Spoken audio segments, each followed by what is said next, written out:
Detective Mark Holloway, waiting in his rain-soaked office one Tuesday evening, is visited by a nervous woman named Agatha Plumridge who claims someone has stolen her shadow. It was a Tuesday evening, the kind that smelled of rain and roasted chestnuts from the street below my office window. The neon sign outside flickered like a dying firefly. Detective Mark Holloway, Discreet Investigations. I was polishing my magnifying glass, not because I needed it, but because every good detective needs a ritual when waiting for trouble. That's when she walked in. Not the kind of she you're thinking of, no flowing red dress or cigarette holder. No, this one wore a raincoat 2 sizes too big, a hat that looked like it had been run over by a bus, and she carried a grocery bag full of lemons. "Detective Holloway?" she asked, her voice trembling like an old radio signal. "That's what it says on the door," I replied. "Unless someone's been peeling off letters again." She didn't laugh. Instead, she leaned closer and whispered, "Someone has stolen my shadow." Now, I've heard plenty of strange things in my line of work. Missing cats, cheating husbands, a man who swore his neighbor's garden gnome was spying on him. But this? A missing shadow? That was new. I studied her carefully. No visible signs of madness. No smell of gin. Just fear and a faint hint of lemon zest. "I'm listening," I said, pouring her a cup of lukewarm coffee that could strip paint. She nodded solemnly. "It disappeared 3 nights ago, under the streetlight on Baker Lane. I turned around, and it was gone. Just gone. Now everyone thinks I've lost my mind. Maybe it just went on vacation," I said. She didn't smile. "All right, Miss Plumridge," she said. "Agatha Plumridge. And I need you to find it before Friday. If I don't have it back by then, terrible things will happen." "Terrible things?" "Yes," she whispered. "The lemons will know." That was the moment I realized. This case was going to be different. Baker Lane after midnight was the sort of place where even shadows went missing on purpose. The rain had stopped, leaving puddles that reflected the yellow lamplight like broken mirrors. A cat watched me from a drain pipe, eyes glowing with judgment. Miss Plumridge had gone home, after making me promise not to anger the lemons. Whatever that meant. I stood alone beneath the flickering street lamp where her shadow had supposedly vanished. At first glance, it was an ordinary corner. A mailbox, a lamppost, a discarded newspaper that screamed, "Local man claims TO, hear bananas talking." Comforting to know eccentricity was trending. I crouched to inspect the pavement. There's something odd. A dark smudge, circular, about the size of a footprint, but not quite. When I touched it, the surface felt cold. Too cold. A gust of wind hissed through the alley, carrying a faint laugh, soft, childlike, and far too close. "All right," I muttered. "Whoever's rehearsing for a horror movie, you're doing great. Now show yourself." No answer. Only the rhythmic drip of water from a pipe and the soft hum of the streetlight above. Then I noticed it. A trail of lemon peels, scattered like breadcrumbs leading deeper into the alley. Now, I'm not usually one to follow citrus clues in the dead of night, but a job's a job. I followed. The peels led me behind a bakery, to a door marked "Private, no entry." Naturally, I entered.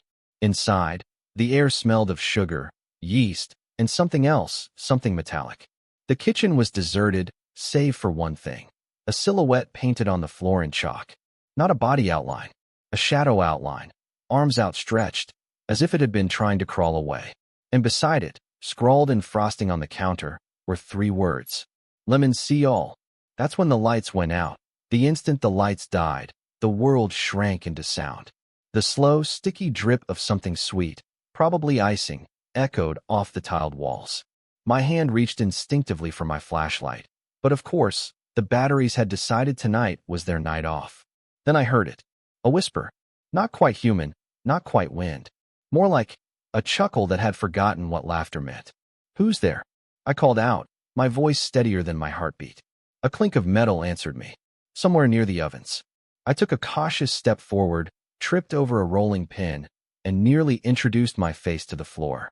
Graceful as always. "Detective Holloway," the whisper sighed. "Looking for shadows in the dark?" Now, I've been insulted by crooks, con men, and at least 3 parrots, but never by disembodied air.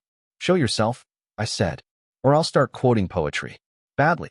A faint laugh fluttered near my ear, cold enough to raise goosebumps. Then the lights flickered back on with a reluctant hum. The bakery looked normal again, too normal. The chalk shadow outline was gone. So were the lemon peels. Only the smell of scorched sugar lingered, mixed with something else I couldn't place. Then my eyes landed on the oven door. It was slightly ajar. From inside, a faint glow pulsed, golden and rhythmic, like a heartbeat trapped in a jar. I grabbed a towel and pulled the door open. Inside, instead of bread or pastries, there sat a mirror. A small, round one, fogged over but faintly warm to the touch. Someone had placed it there deliberately, and in its misty reflection, I didn't see my own face. I saw hers, Miss Plumridge, standing in her kitchen, holding a lemon like a crystal ball, whispering to it. Then she turned her head sharply, as if she felt me watching. Her lips moved, but no sound reached me. Only one word formed clear enough to read. Run. The mirror cracked that I don't usually take advice from cracked mirrors, but run felt like solid counsel. I left the bakery in a hurry, coat flapping like an anxious bat behind me. The night air hit my face, cool, sharp, a little too alive. I'd only gone 2 blocks when I realized I was still carrying the mirror shards, clenched in my fist. They pulsed faintly, as if remembering something. By the time I reached Miss Plumridge's house, the sky had begun to pale. Dawn, gray and cautious. Her door was unlocked, which was either an invitation or a trap, and I was too tired to care which. Inside, the air was thick with citrus. Lemons, dozens of them, lined the shelves, the counters, even the window sills. Some whole, some cut neatly in half, all arranged in spirals that made my head swim if I looked too long. Miss Plumridge was in the center of it all, wearing the same raincoat, but her eyes looked brighter, almost glowing from within. "Detective," she said calmly, as though I'd just popped in for tea. "You've seen it, haven't you? The truth beneath the peel." "I've seen a lot of things tonight," I said. "Most of them sticky and confusing. Care to explain why your kitchen looks like a fruit cult convention?" She smiled faintly. "It's not a cult. It's protection. The lemons keep the shadows away." I raised an eyebrow. "And the frosting messages? The whispering bakery ghosts?" "That was the warning," she said, stepping closer. "They're not ghosts. They're hungry shadows. They took mine first, but they're looking for more. They can't survive without a host." "Host," I repeated. "Like a parasite." "Exactly." She pressed a lemon into my palm. "Keep this with you. If it starts to feel cold, they're near." I looked down at the fruit, unimpressed. "You're telling me to fight supernatural darkness with produce." She didn't smile this time. "You'll believe me soon enough." Then the lights flickered, and her shadow reappeared. But it wasn't attached to her. It was standing behind me. I froze. There's something about seeing a shadow that shouldn't exist, especially when it grins at you, that stops the body before the mind can scream. It wasn't flat against the wall like a normal shadow. No, this thing stood upright, detached, its edges trembling like smoke. Its face, if you could call it that, was just a darker blur, but I could feel it smiling. Miss Plumridge gasped. "That's mine," she hissed, stepping forward. "It's found you." "Well, tell it to unfind me," I said, backing away. The lemon in my hand had gone icy cold. The shadow tilted its head. Slowly, curious. Then it lunged. I threw the lemon without thinking, a true act of citrus-based desperation. It hit the shadow square in the chest, and for a moment, the room filled with the sharp scent of lemon oil and burning air. The thing shrieked, not loud, but deep, like thunder under the skin, and then vanished into a ripple of darkness. Miss Plumridge collapsed into a chair, breathing hard. "You angered it," she whispered. "I threw fruit at it." I snapped. "I'm not sure that counts as anger management." She looked up at me, her voice trembling. "It wanted a body. Yours will do." I poured myself a glass of water from her sink, mostly to buy time to not panic. The water came out black, thick, like ink. "Miss Plumridge," I said carefully, "when was the last time you had your plumbing checked?" Before she could answer, every lemon in the room began to hum. A low vibration that rattled the dishes and made my teeth ache. Then, one by one, they started rolling toward me, slow at first, then faster, forming a circle around my feet. The humming grew into a tone that almost resembled a voice. A whisper, repeated from all directions. "You shouldn't have touched the mirror." And then the lights exploded. When I opened my eyes, Miss Plumridge was gone. The lemons were gone. And I was standing in my own office. Except it wasn't night anymore. It was broad daylight. and the clock on the wall said Tuesday. The same Tuesday that it's a peculiar feeling to realize time has looped around you like a cheap necktie. Same gray sky. Same scent of chestnuts wafting through the cracked window. Same flickering neon sign outside my office. Detective Mark Holloway, Discreet Investigations. Only difference was the pounding in my head, like someone had tried to drum Morse code into my skull. I checked the desk. The cracked mirror shards were there, wrapped in the towel I'd used hours ago, or maybe next week.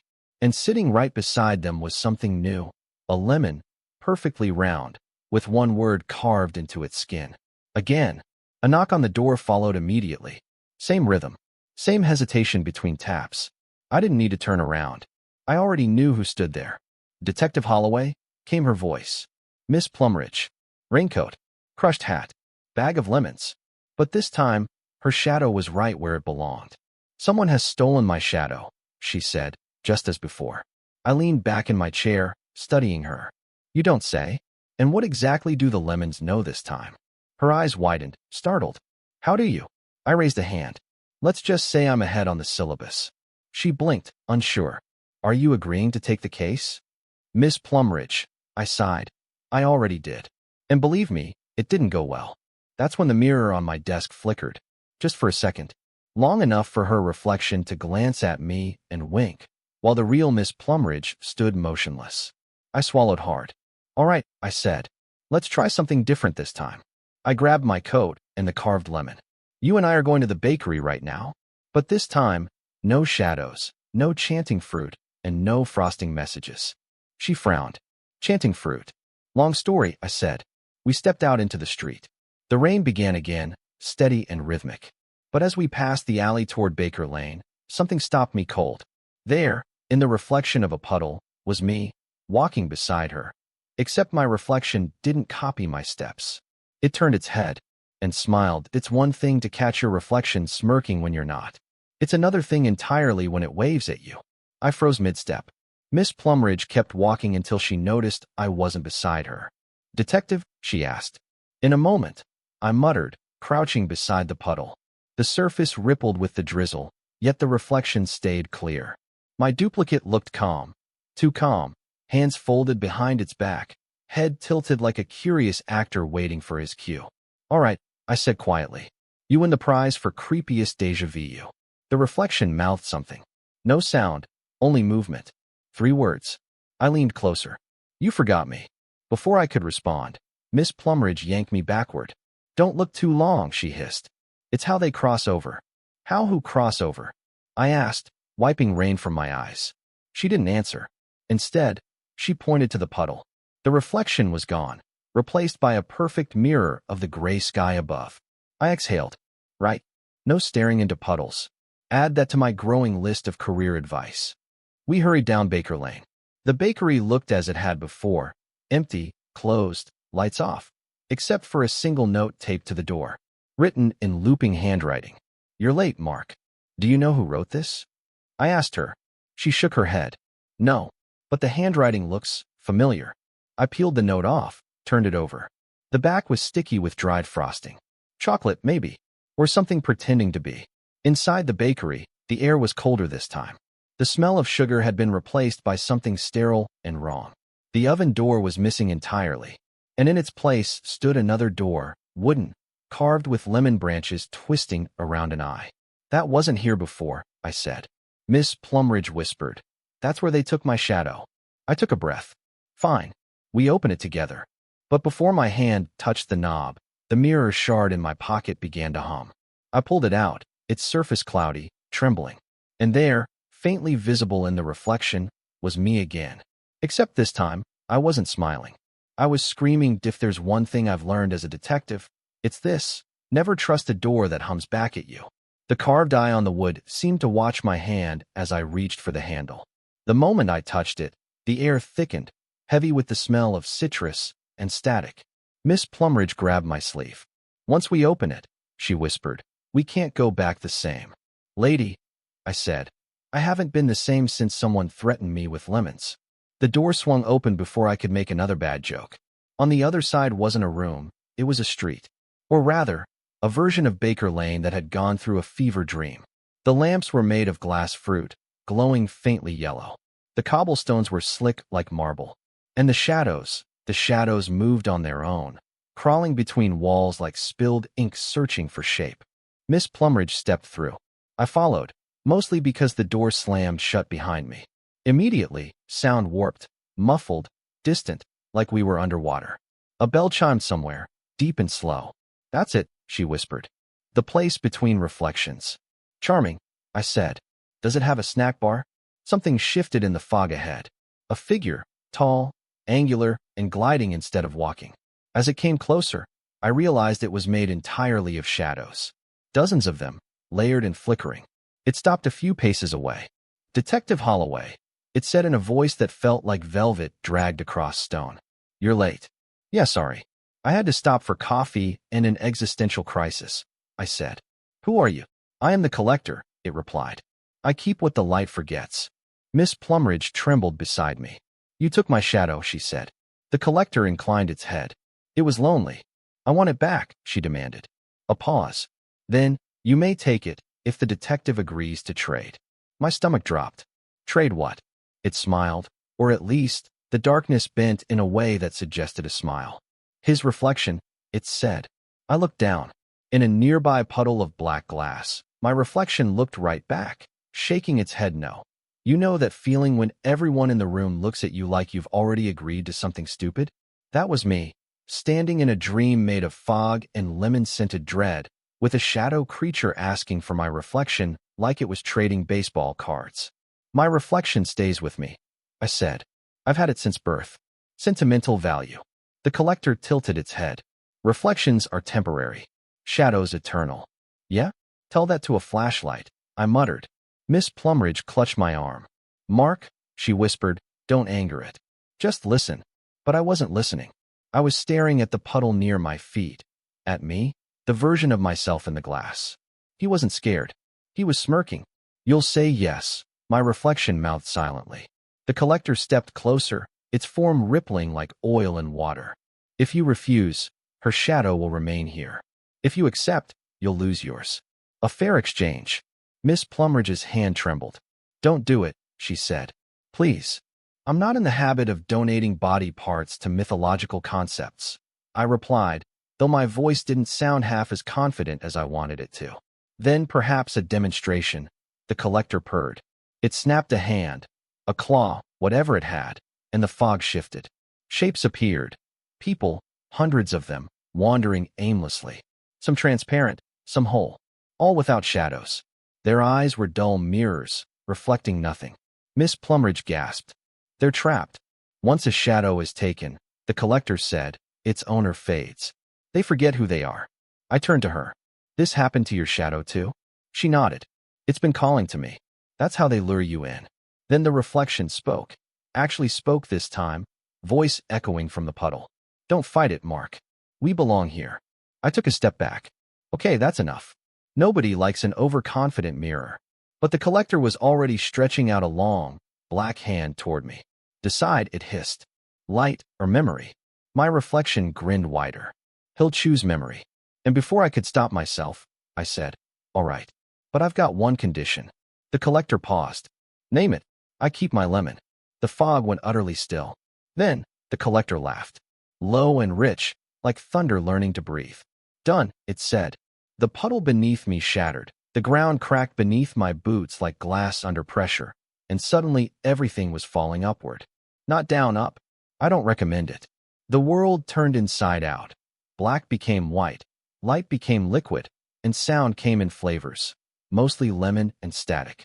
Then, just as abruptly, I landed on my back, staring up at a gray sky that pulsed like a heartbeat.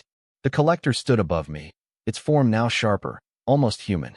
It reached down, and my reflection, the one that had been mocking me, stepped out of the puddle beside it, grinning ear to ear. Miss Plumridge called out, her voice echoing strangely. "Mark, don't let it." Too late. The collector pressed a finger of smoke to my chest. My shadow peeled away like wet paper.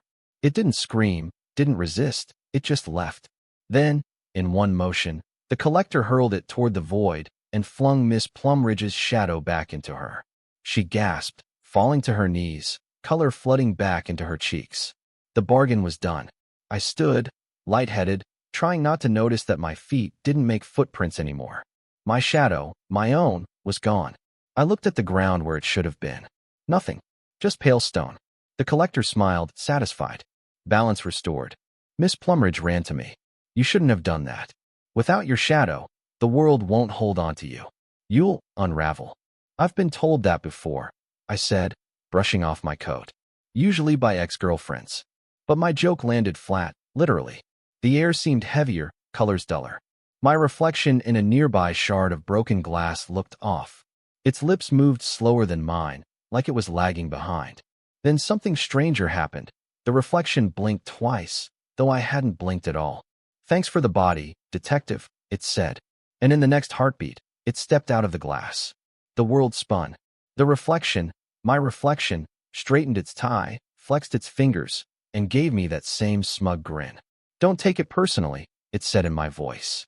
You traded places fair and square. Miss Plumridge screamed. Mark, your shadow wasn't the price. You were. The collector bowed slightly.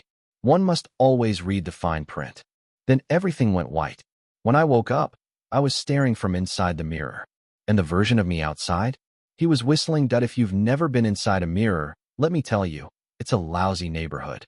Everything looks the same, but wrong. Light moves too slowly. Sound doesn't echo, it just sort of waits. And the air feels like breathing through glass dust. I pressed my hands against the cold surface, shouting, Hey, that's my face you're wearing. On the other side, he, my reflection, the new Mark Holloway, just smiled and straightened my coat. He looked good in it, I'll admit, but it's unsettling watching yourself wink at yourself. Miss Plumridge stood in the real world, her eyes darting between us. Mark? Which one are you? I'm the one who's currently trapped in a glorified picture frame. I shouted. The reflection turned to her. Don't listen. He's confused. You know how reflections lie. Oh, come on. I yelled. He's literally a reflection. That's his job. The collector was gone. The shadow realm, or whatever that lemon-scented nightmare was, had dissolved, leaving only the bakery, dimly lit and disturbingly quiet. From inside the glass, I could still see everything. I could even feel the edges of the room, the light trembling across countertops. It was like being a ghost with good vision. Then something strange happened. The lemons on the counter began to roll again, one by one, forming a line pointing directly at me, or rather, at the mirror. Miss Plumridge's eyes widened. It's trying to help you. The reflection frowned. Don't touch them. She ignored him and picked one up. The moment her fingers brushed its skin, the lemon began to glow. Stop, shouted the fake me. I couldn't do much except press my palms against the inside of the mirror. The glass rippled like water. Do it, Agatha. Smash the lemon. She hesitated, torn. Then, gathering every ounce of courage a lemon enthusiast could muster, she hurled it straight at the mirror. The explosion wasn't sound, it was light.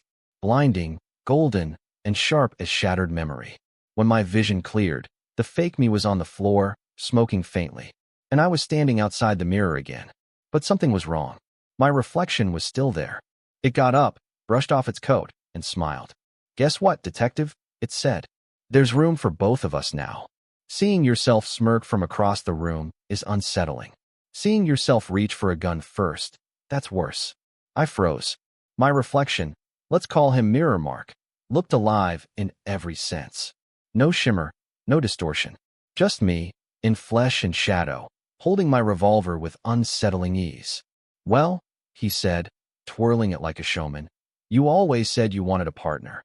Partners don't usually start with attempted murder, I said, hands up. He grinned. That depends on the partnership. Miss Plumridge stood behind the counter, her eyes darting between us like she was watching a tennis match played with knives. Which one is the real you? Mirror Mark smirked. Ask him something only I'd know. That's not how that works. I snapped. You are me. Technically, he said, I'm the improved model. No conscience, no hangovers, no fear. I said, so a politician. He aimed the gun. Cute. But the collector's bargain had fine print you missed, detective. Shadows and reflections can't coexist in one world. One of us has to go. The lemons on the counter began to vibrate again, low and rhythmic, like a warning drum. Miss Plumridge clutched one and whispered, They're saying you can't kill him the usual way. Define usual, I said. Anything involving bullets, fire, or sarcasm, she replied. That left me with very few options. I grabbed a lemon, sliced it open with my pocket knife, and hurled the juice straight at Mirror Mark's face. He screamed, not in pain, but in outrage. The skin of his cheek fizzled like oil on water, revealing flickering glass beneath. Oh, that stings, doesn't it? I said. Guess you're not acid-proof after all. He wiped his face, glaring. You'll regret that. The mirror shards from before began to tremble on the floor, rising like a swarm of silver insects. They circled him, forming a spinning halo of glass. Time to clean up your reflection, he said. The shard shot forward. I dove behind the counter, dragging Miss Plumridge with me as the air filled with the sound of slicing wind and humming metal. When the noise died down, I peeked out. The bakery was a ruin. Walls cracked, tables splintered, and Mirror Mark stood in the center, glowing faintly from within. Except now, there were two of him. Both turned their heads toward me and smiled in perfect unison. Guess what, detective? They said together. You're falling behind. There are moments in a detective's life when logic just packs its bags and leaves. Facing two evil versions of myself in a bakery full of psychic lemons definitely qualified. The pair of Mirror Marks advanced in sync, like a nightmare with choreography. Their eyes gleamed silver, their movements smooth, precise. I could see my own worst habits in both of them. Arrogance in one, recklessness in the other. Miss Plumridge clutched my arm. They're splitting your essence, she whispered. Every shadow you lost, every reflection you touched, they're taking pieces of you. Great, I said. I'm being emotionally disassembled by my own face. She looked down at the lemons scattered across the floor. But you still have the core. The what now? The lemons, she said, as if it were obvious. They carry your light. Crush them, and the pieces return to you. I blinked. So, lemon-based soul therapy? No time for jokes, she cried, hurling one of the lemons at the nearest Mirror Mark. It burst midair, releasing a flash of light that burned through half his form like sunlight through fog. He screamed, his body flickering. The other one snarled. Enough. The room filled with mirrors, dozens of them, appearing from nothing. Every surface reflected endless copies of us. Of them. Of me. The reflections began stepping out of their frames, forming an army of smirking Holloways. Miss Plumridge, I said calmly, drawing my last lemon from my coat pocket. If this doesn't work, remind me never to eat fruit again. She nodded grimly. The reflections closed in. I hurled the lemon at the floor, hard as I could. It exploded in a blinding wave of gold light, slicing through the mirrors like fire through ice. Each reflection shattered, letting out a short, metallic cry. The bakery trembled, walls shaking, glass raining down. When the light cleared, only one Mirror Mark was left, half-burned, his grin crooked. You can't destroy me, he hissed. You are me. Maybe, I said, stepping closer. But I'm the one who drinks the terrible coffee and pays the rent. He lunged. I caught his arm and pressed the cracked mirror shard against his chest. There was a sound like glass sighing, then silence. He looked down, eyes widening, before dissolving into light. For a moment, the air was still. My shadow flickered, stretched, and finally, settled back beneath me. Whole again. Miss Plumridge stared in awe. It's over. But then the ground rumbled, and from the broken mirrors came a voice I recognized. The collector. Detective, it said, soft and vast. You broke the bargain. The walls began to melt into darkness again. The smell hit first, smoke and lemons, sharp enough to sting my eyes. Then came the sound, that slow, rolling thunder laugh that could only belong to the collector. Miss Plumridge clutched my sleeve. We can't fight it again, Mark. You broke its law. Lady, I said, I've broken parking laws that fought harder than this. But truth be told, my knees were shaking like cheap blinds in a storm. The darkness oozed from the shattered mirrors, crawling up the walls, swallowing the bakery piece by piece. The tables, the counter, the last remaining lemon, gone in seconds. Only a narrow ring of light around us remained. And then the collector stepped through. Bigger now. Clearer. A tall shape stitched from hundreds of shadows, each flickering with faint, terrified faces. You took back what was mine, it said. Now I'll take you. Its voice didn't echo. It vibrated, like the walls themselves were humming with its fury. I reached for my gun out of habit, though I wasn't sure bullets could do much against a nightmare in formal wear. Listen, I said. You already have half the city's darkness quota. Take a night off. Your humor will fade first, it hissed, stepping closer. Miss Plumridge, bless her chaotic courage, held up a lemon like a holy relic.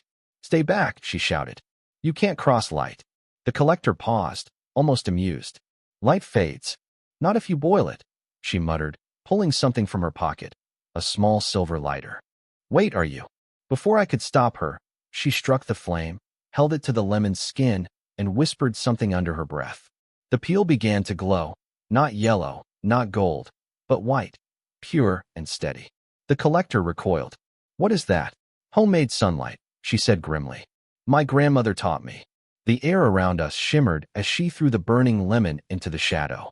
It burst like a miniature sun, the light spreading through the room in waves.